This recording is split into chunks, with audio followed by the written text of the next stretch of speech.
Gunstar Heroes, released in 1993 by Treasure, is often referred to as Sega's answer to the Contra franchise, despite Hardcorps being a Genesis exclusive and the best Contra game. Yeah, I said it. And you'd be understandably mistaken if you just looked at this high-octane, side-scrolling action and thought, yeah, that's just 16-bit Contra. Because it most certainly is not. And that is a good thing. And rest assured, these differences aren't just skin deep. But before we can dig into those finer, more nuanced details, we gotta talk about the obvious. I am of course talking about the tone and style of the game. If Contra is akin to, say, Alien, Rambo, Commando, then what would you say Gunstar Heroes resembles? Hey gamers, I'm Spammer D, and I'll give you a hint. I am a huge fan of classic Saturday morning cartoons. Boasting bright colors, goofy, and maybe even early anime-ish designs, some childish humor, an angsty rival, and even some Team Rocket class henchmen, Gunstar Heroes could easily fit into any classic cartoon block.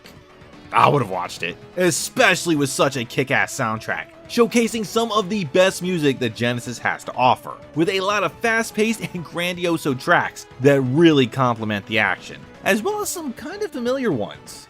Some of these feel like they are straight out of Sonic and Rocket Knight Adventures, a major compliment in my book. And the story fits the part too. And while you can just skip it if you're only here for the action, the long and short of it is that an evil organization is after the powerful gems that once fueled a dangerous robot that almost destroyed the galaxy. And being the weeb that I am, I actually like the Japanese story better. Though regardless, you gotta stop these fiends, one general at a time. Lock and load, baby. How do you load a laser? The gameplay is deceptively straightforward. You run, jump, slide, and mow down hordes of never-ending enemies as you make your way to the boss, while utilizing some interesting power-ups. Yeah, okay, when you put it like that, I guess it is pretty easy to see how Gunstar is constantly compared to Contra. I mean, it was made by a handful of former Konami employees after all. Though the game does mix things up a bit here and there, with some mini platforming segments, an R-type stage, and a mixed gravity railcart stage. Really, it's pretty cool, but the devil is in the details. Like how, even before we jump into the action, we get a good sampling of that as you are able to slightly customize your character, which is super important, since once you're locked in, there's no going back. For starters, you have two options with how you want to run and gun. Either you can, quite literally, run and gun, or you can choose to make it so that you stay stationary when you're shooting, which makes it so you aren't accidentally moving when you shoot, especially when firing at an angle, and both have their ups and downs. Spray and pray is better for the actual stages and plowing through hordes of enemies while on the move, but stationary is definitely better for taking down bosses as you try to evade them and light them up at different angles. Moving on, the next customizable feature is your weapon. The game grants you one of four types: homing, lightning, fire, and machine gun.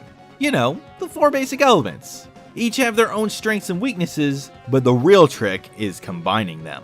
As you progress through the stages, you will find multiple elements and can mix and match them for more devastating effects to best customize your playstyle. I personally find that the homing machine gun works best for me. And while I could just sit here and describe them each in detail, there's just something special about trying each combination on your own to see what you get. But guns aren't all you're packing. You've honed your entire body into a deadly weapon.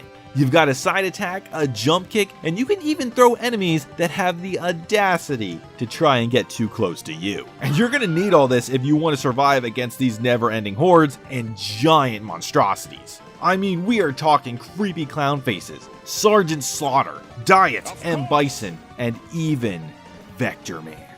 Okay, so some of these are pretty weird. But it's really only on the Genesis that I ever see these gritty, kick-ass giant transforming mechs. Plus, the SNES often boasts its Mode 7, but I'd say that there are some parts of Gunstar Heroes that really does give it a run for its money. Overall, this is an awesome looking game, which, in theory, you should be able to see the end of, with one major difference between it and Contra being the life system, and realistically, the overall difficulty of the game. Gunstar Heroes is way more forgiving than any Contra game. Looking at you, US version of Hard Corpse. Yeah, you're not going to need the Konami code here, as you get infinite continues. Though the real interesting feature is the actual health itself. Instead of one-hit KOs like in Contra or Metal Slug, your life bar, and the enemy's life bar for that matter, is made up of numbers. Ooh, the scariest boss of all. Math. No, that's the bad part of my childhood.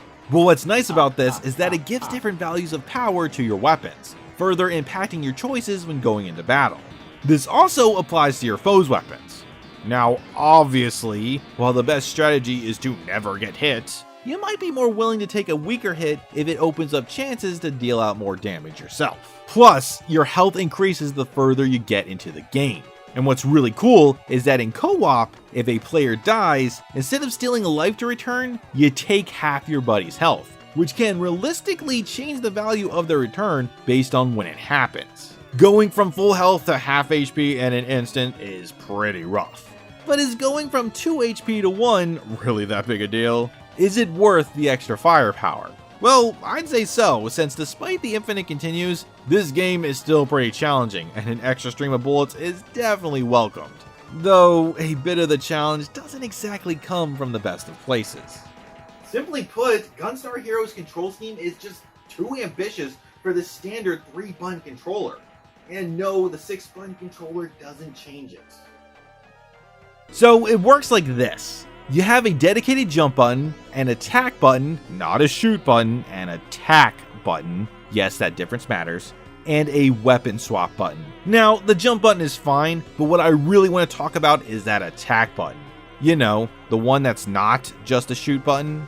The major problem with it is that it's partially automated. An enemy gets too close to you, and you stop shooting and automatically throw them. Seems useful, sure, I definitely didn't mean to throw this guy, and I'm not complaining about it, but enemies tend to get right up in your grill, and you have armor-piercing rounds. More often than not, I'd much rather be shooting through them, and taking out multiple foes instead of just getting stuck on one. But the real problem is in the co-op. You know, the best way to play? Get too close to your partner while shooting, which you'll obviously be doing a lot of in a run and gun, you'll end up throwing them by mistake. And while it is no secret on this channel that I thoroughly enjoy weaponizing my friends, this is annoying since it happens a lot by accident, often screwing up a otherwise solid run. On top of that, the weapon swapping button is basically worthless. As stated before, you are able to combine any set of 2 elements to create a bigger, badder weapon. And the toggle lets you swap between each element. It lets you choose to use each individually or combined, which sure is nice, but let's be real, the individual elements suck.